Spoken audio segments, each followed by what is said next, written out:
یہ کوئی آج نیا واقعہ نہیں ہے.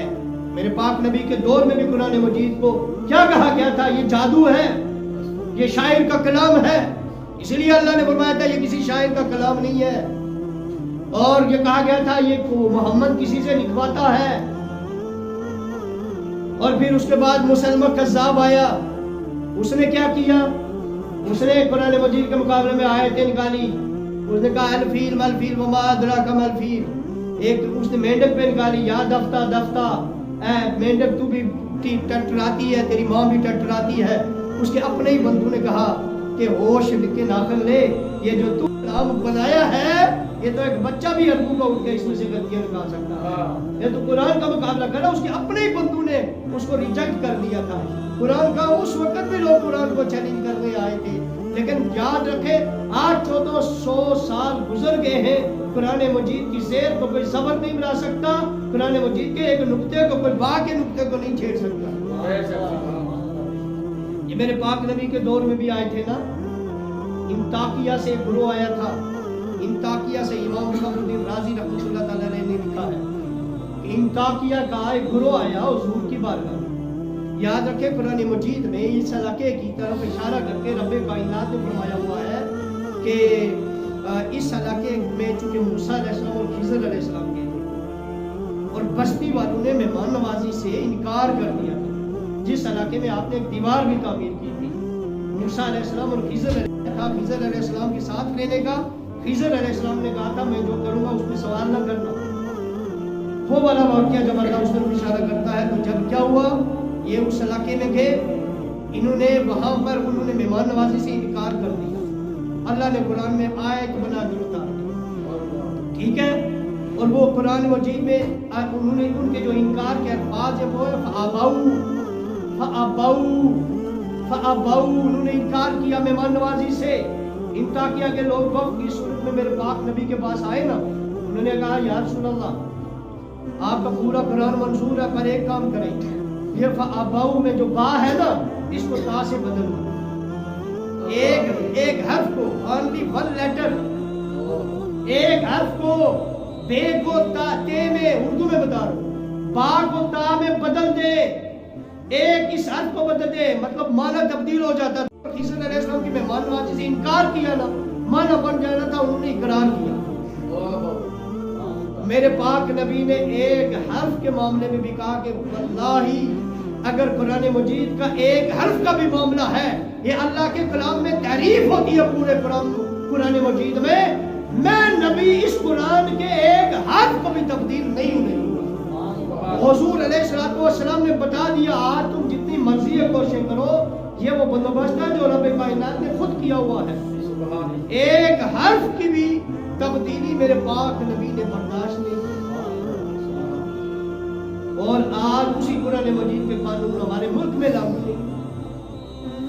قرآن مجید کی عظمت کا امام قرطبی نے لکھا ہے. مامون کے دور میں مامون یہ کیا کرتا تھا نا، وہ سال میں ایک مرتبہ بڑے بڑے فصحاء اور بلغاء کو بلایا کرتا تھا.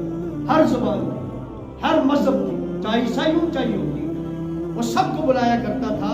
امام قرطبی لکھتے ہیں وہ مذاکرے کیا کرتا تھا، بحث اور مباحثے کیا کرتا تھا، کرایا کرتا تھا علماء کے، اہل علم کے، چاہے وہ کسی بھی مذہب کے ہو. ایک سال ایسا ہوا کہ اس کے پاس اسی مذاکرے میں ایک اسرائیل سے ایک یہودی آیا. وہ بڑا خوب رو تھا، خوبصورت تھا، وجاہت والا تھا، باروب انسان تھا. ایک اچھا انسان جس طرح بنا ٹھانا لگتا ہے نا، ایک عالم دین، اس طرح وہ لگ رہا تھا اپنے مذہب کا. بڑی فصاحت و بلاغت والا. اس نے جب وہاں اس مذاکرے میں گفتگو کی نا تو سب کو حیران کر دیا.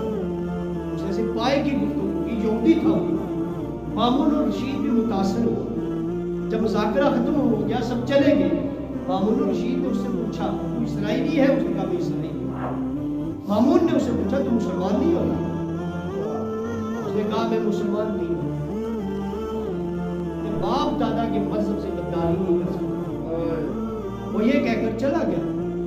اگلی سال مامون نے پھر جب مذاکرہ رکھا نا، وہ بندہ پھر آیا.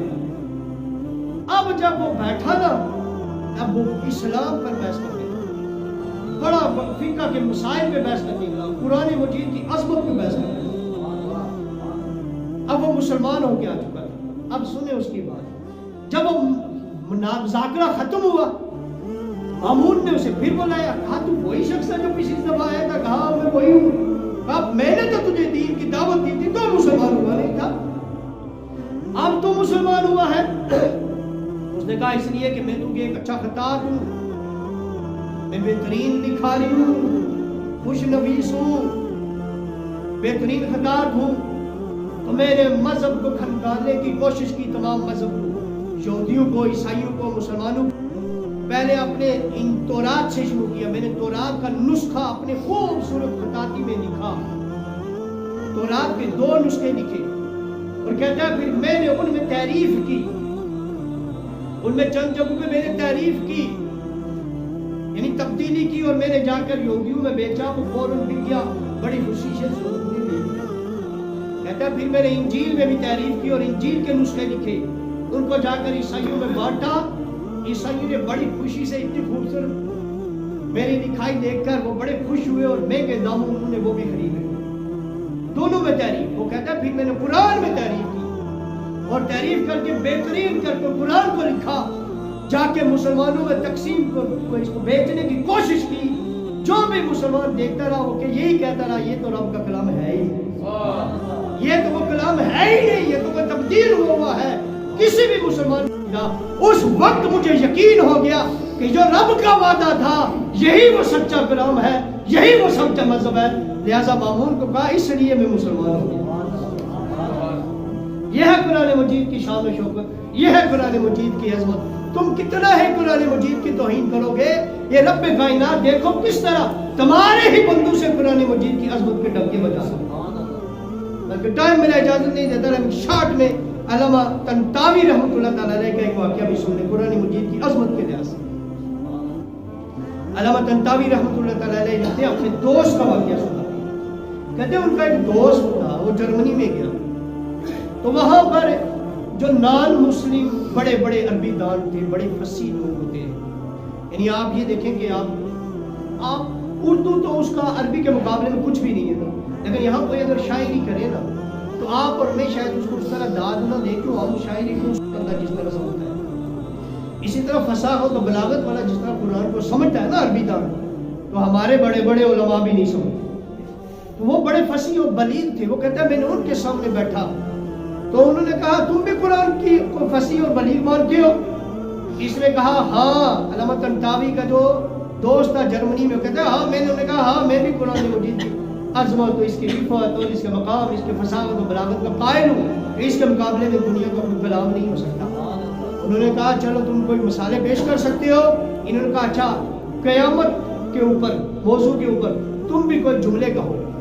وہ ان کا دوست کہتا ہے انہوں نے 15 20 جملے کہے قرآن مجید، اس کے قرآن مجید کے مقابلے میں قیامت کے اوپر۔ اس نے کہا کہ کہتے ہیں کہ میں نے صرف ایک ہی جملہ ان کو پڑھا، یہ سورہ کاف کی 30ویں آیت، یوم نقول لجہنم حل امتلأت وتقول حل من مزید، کہ ہم نے جہنم سے پوچھیں گے کہ کیا، جہنم سے پوچھیں گے کیا تم بھر گئی، اور جہنم اللہ کی بارگاہ میں عرض کرے گی کہ کیا کوئی مزید بھی ہے۔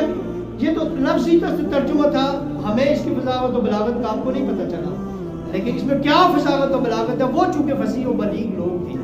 جب علامہ طنطاوی کا دوست کہتا ہے جب انہوں نے مجھ سے قرآن کا یہ صرف ایک جملہ سنا نا، انہوں نے اپنے چوڑوں پر، اپنے تھائی پر، انہوں نے اپنے زانوں پر، رانوں پر زور سے ہاتھ مارے اور اٹھ کے کھڑے ہو گئے اور کہنے لگے کہ ہاں واللہ قرآن مجید کی یہ جو آیت اتنی فصاحت اور اتنی بلاغت، اس کا مقابلہ دنیا میں کوئی نہیں کر سکتا۔ صرف ایک جملہ سنا اور انہوں نے کہا ہم کوئی بھی اس کا مقابلہ نہیں کر سکتا ہے۔ کہ قرآن مجید کو مٹانے کی کوشش یہ لوگ کرتے ہیں، اللہ کہتے ہیں اس چراغ کو یہ منہ کی پھونکوں سے بجھانا چاہتے ہیں، نہیں بجھا سکتے۔ مختصر